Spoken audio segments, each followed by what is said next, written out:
누가복음 15장 11절에서 32절 말씀입니다. 누가복음 15장 11절에서 32절 말씀입니다.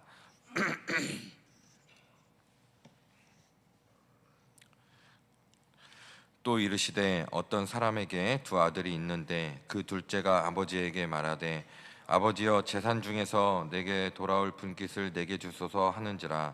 아버지가 그 살림을 각각 나눠 주었더니 그 후 며칠이 안 되어 둘째 아들이 재물을 다 모아 가지고 먼 나라에 가 거기서 허랑방탕하여 그 재산을 낭비하더니 다 없앤 후 그 나라에 크게 흉년이 들어 그가 비로소 궁핍한지라.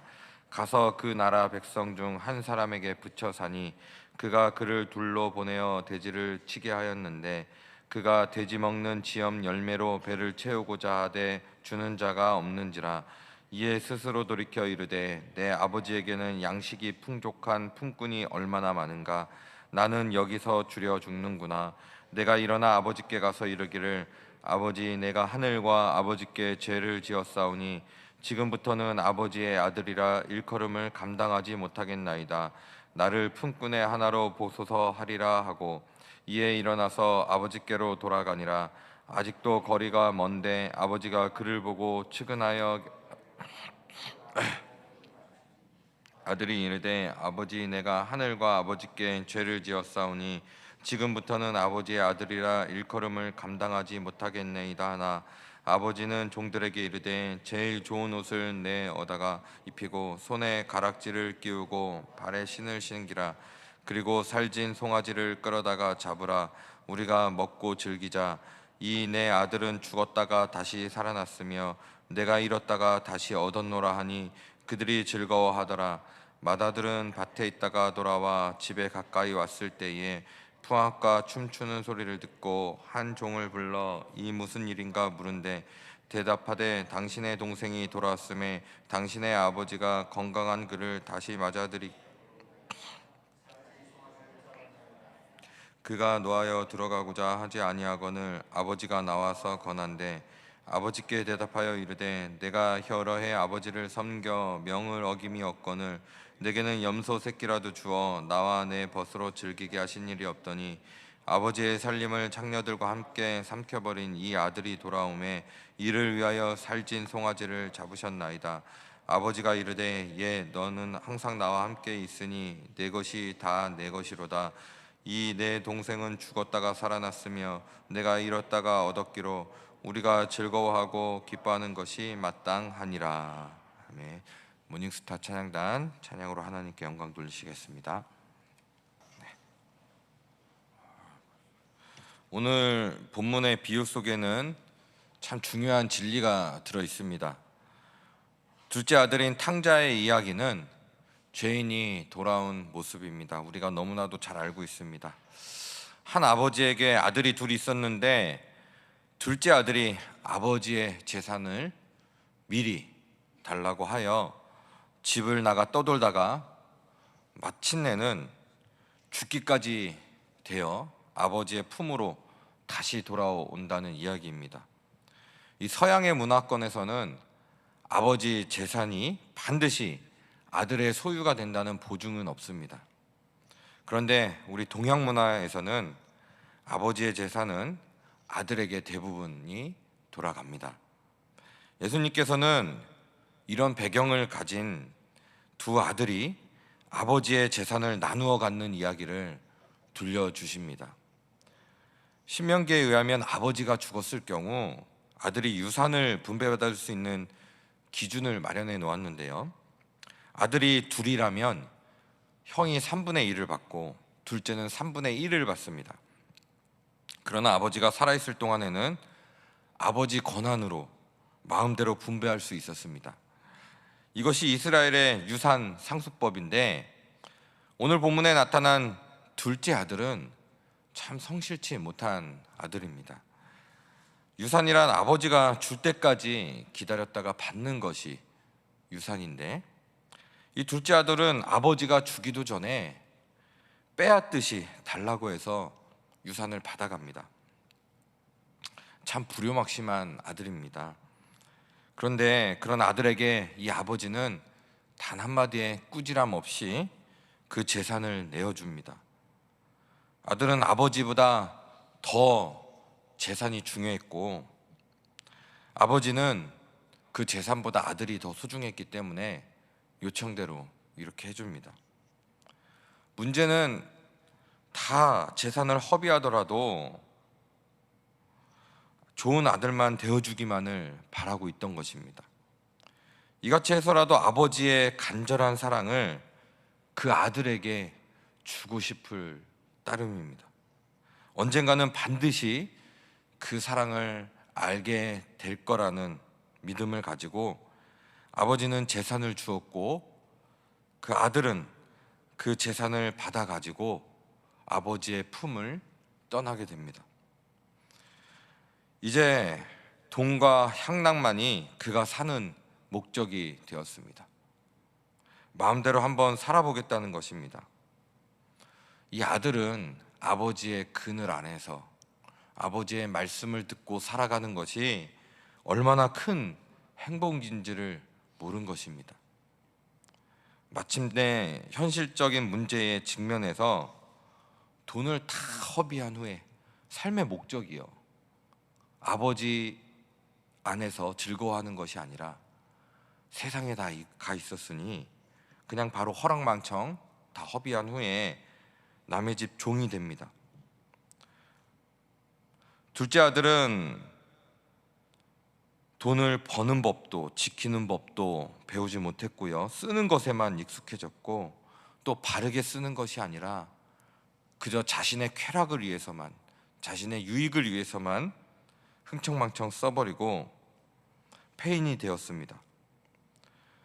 그래도 살아야겠다는 마음은 있어서 도저히 이스라엘 사람으로서는 할 수 없는 그런 자존심까지도 다 버리고 돼지가 먹는 음식을 먹으며 연명하고자 하였는데 그것마저도 여의치 않게 되었습니다.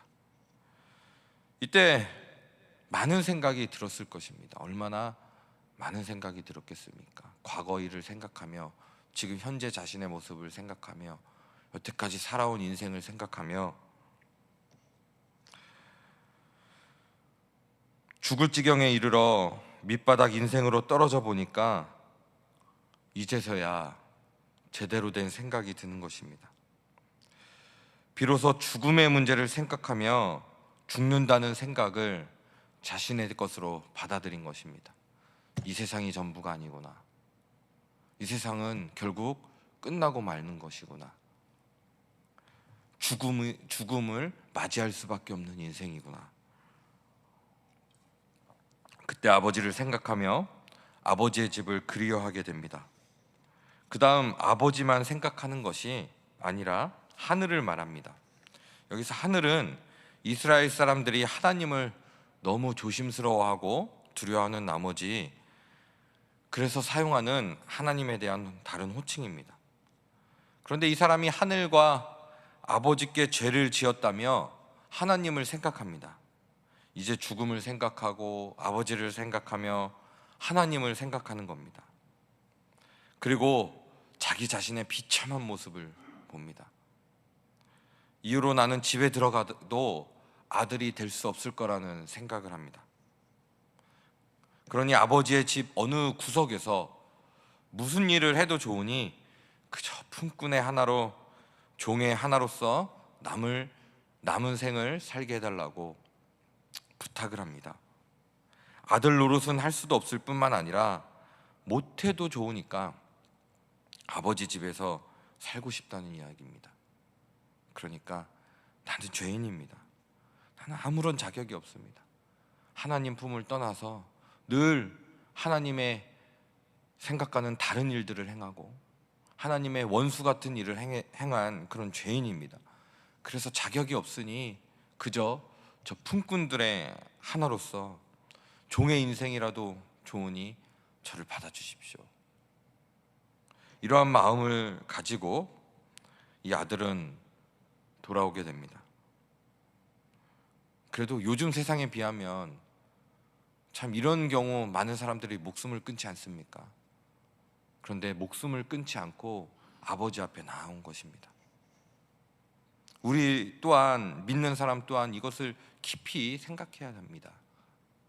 너무 힘들고 어렵고 정말 앞이 보이지 않을 때 내 스스로 어떻게 해보려다가 결국은 목숨까지 끊어버리는, 하나님 앞에 합당하지 않은 그런 행동을 하는데요. 그렇지 않고 이 아들은 다시 아버지한테 기회를 달라고, 얼마나 참 좀 그렇습니까? 아버지 앞에 어떻게 나아갈 수 있겠습니까? 그럼에도 불구하고 아버지니까. 그때 아버지께서는 너무나도 기뻐하시며 잔치를 베풀어 주십니다. 아버지의 사랑이 있는 것입니다. 사실 이것을 보면서 이 둘째 아들의 모습이 우리의 모습 아니겠습니까? 매일 우리의 생각대로, 우리의 뜻대로 살려고 하지 않습니까? 아버지께서 너무나도 큰 사랑과 은혜를 우리에게 주셨는데 그것은 기억하지 못한 채 아버지보다 이 세상이 더 좋아서, 나의 삶의 유익과 쾌락이 더 좋아서 무시한 채 살아가고 있는 모습이 여전히 제 안에도 있는 것을 저는 발견합니다. 하지만 우리가 희망을 가질 수 있는 것은 그럼에도 불구하고 아버지께 다시 돌아가기만 하면 그 넓으신 사랑으로 우리를 품어주시고, 그 무엇보다도 가장 기뻐하시는 하나님이십니다. 얼마나 사랑이 크신 분입니까? 저는 사람들과의 관계에 있어서도 저를 배신을 하거나 저를 좀 그런 이렇게 안 좋은 시선으로 바라본다면 사실 잘 보고 싶지 않습니다. 하지만 그것보다 더한, 매일 이렇게 하나님을 배신하고 원수의 일을 해도 하나님 앞에 다시 나아가면 그리스도의 그 사랑으로 말미암아 우리를 가장 큰 품으로 품어주시는 겁니다. 여러분, 가장 지혜로운 사람은 어떤 사람입니까? 가장 지혜로운 사람은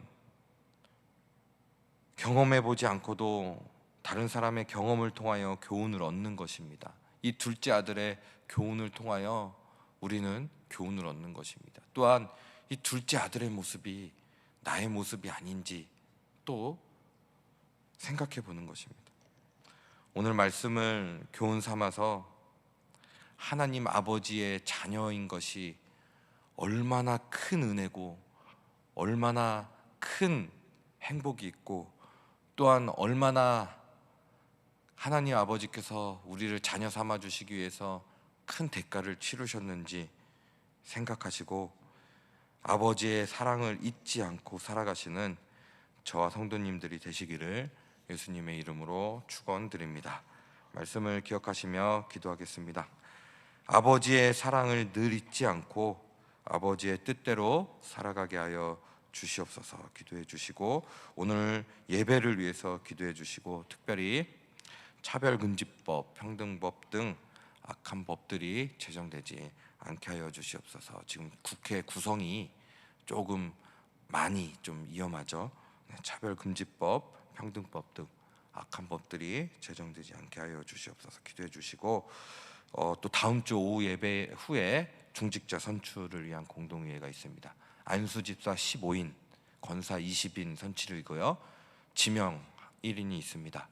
그것을 위해서 기도해 주시고 정말 하나님을 사랑하는 신실한 일꾼이 선출될 수 있도록 기도해 주시고 각자의 기도 제목으로 기도하시겠습니다.